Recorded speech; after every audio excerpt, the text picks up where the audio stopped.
अस्सलामु वालेकुम। आप सब कैसे हैं? उम्मीद है आप सब ठीक होंगे। चलो मैं आपको एक कहानी सुनाता हूँ जो एक खौफनाक गांव के बीच वीरान जंगल की है। कहानी शुरू करने से पहले अगर आपने बेल आइकन प्रेस नहीं किया तो बेल आइकन को प्रेस कर लीं और वीडियो को लाइक कर लीं। चलो कहानी शुरू करते हैं। एक गांव के बीच वीरान जंगल था जिसके बारे में मशहूर था कि वहां रात के वक्त चीखों की आवाजें आती हैं। लोगों का कहना था कि वहां साए जिंदा हैं और जो भी उनके रास्ते में आता है वो वापस नहीं आता। ये कहानी ज़ैनब और इसके दोस्तों अहमद और समर की है।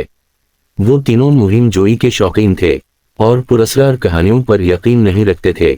एक दिन गांव के बुजुर्गों ने इन्हें खबरदार किया कि जंगल में मत जाना क्योंकि वहां पर भूतों का बासिरा है, लेकिन नौजवान खून मुमानत से भड़क उठता है। इन्होंने फैसला किया कि वो जंगल जाकर हकीकत जानेंगे।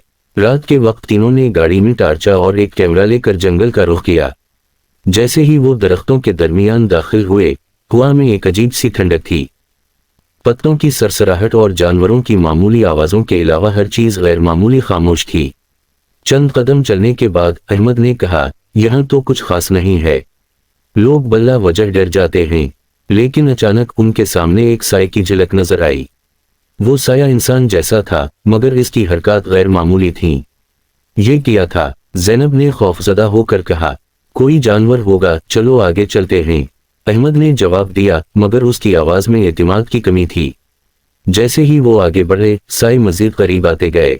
एक लम्हे के लिए ऐसा लगा कि वो उनके साथ साथ चल रहे हैं। अचानक एक जोरदार चीख गूंजी। ये चीख इंसान की नहीं लग रही थी बल्कि जैसे कोई भयानक जानवर ने आवाज निकाली हो। समर ने कहा, ये तो कोई पुरानी अफवाह नहीं लगती, हमें वापस चलना चाहिए। मगर अहमद ने मजाक उड़ाते हुए कहा, डरपोक, अभी तो कुछ हुआ ही नहीं। आगे बढ़ते हुए इन्हें एक वीरान झुंपड़ी मिली। झुंपड़ी के दरवाजे पर एक अजीब निशान बना हुआ था, जैसे किसी ने नाखूनों से खींच कर बनाया हो। अहमद ने कहा, यह जगह तो बहुत दिलचस्प है, चलो अंदर चलते हैं। जब वो झुंपड़ी के अंदर गए तो अंदर अजीब सा धुंधलका था, हालांकि वो टार्चा लेकर गए थे। दीवारों पर साए हरकत कर रहे थे जैसे वो जिंदा हूं। ज़ैनब ने कहा, यह मुमकिन नहीं, ये साए हमारी रोशनी से नहीं बिन रहे। सायों ने अचानक इंसानी शक्ल इख्तियार कर ली। उनके चेहरे मसखा शुदा थे और उनकी आंखों में गहरा अंधेरा था। इनमें से एक साया आगे बढ़ा और बोला, तुम्हें यहाँ नहीं आना चाहिए था। ज़ैनब ने लरजते हुए कहा, तुम कौन हो? साया हंसने लगा और इसकी हंसी जंगल में गूंजने लगी। हम वो हैं जिन्हें इस जगह ने कैद कर रखा है और अब तुम भी हमारे साथ रहोगे। समर ने भागने की कोशिश की मगर सायों ने इसका रास्ता रोक दिया। अहमद ने कैमरा निकाल कर तस्वीरें लेने की कोशिश की मगर हर तस्वीर में सिर्फ धुंध और साए ही नजर आए। ज़ैनब ने अपने बैग से एक लोहे का छोटा खंजर निकाला और साए की तरफ फेंका। साया एक चीख के साथ गायब हो गया। अहमद ने कहा, यह लोहा शायद इन्हें नुकसान पहुंचा सकता है। तीनों ने जंगल से निकलने की कोशिश शुरू की मगर सायों ने उनका पीछा किया।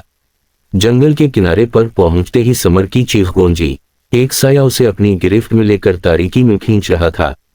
ज़ैनब और अहमद ने उसे बचाने की कोशिश की मगर साया बहुत मजबूत था। समर की चीखें धीरे धीरे खामोश हो गईं और वो गायब हो गया। ज़ैनब और अहमद किसी तरह जंगल से निकलने में कामयाब हो गए। गांव पहुंचकर इन्होंने सबको बताया मगर किसी ने उनकी बात पर यकीन नहीं किया। लोग कहते थे कि जो भी इस जंगल में गया वो कभी वैसा वापस नहीं आया। चंद दिन बाद ज़ैनब के घर की दीवारों पर साए नमूदार होने लगे। वो साए उसे चीखते हुए जंगल वापस बुलाते थे। अहमद भी एक दिन गायब हो गया। गांव के लोग आज भी कहते हैं कि चीखते साए उन लोगों की रूहें हैं जो जंगल की मुहिम जोई के दौरान कैद हो गए। और अगर आप जंगल में रात के वक्त जाएं तो वो साए आपके भी मुंतजिर होंगे। फिर आपसे दूसरी एक खौफनाक कहानी में मुलाकात होगी। अल्लाह हाफिज। आपको कहानी कैसी लगी कमेंट में बताएं।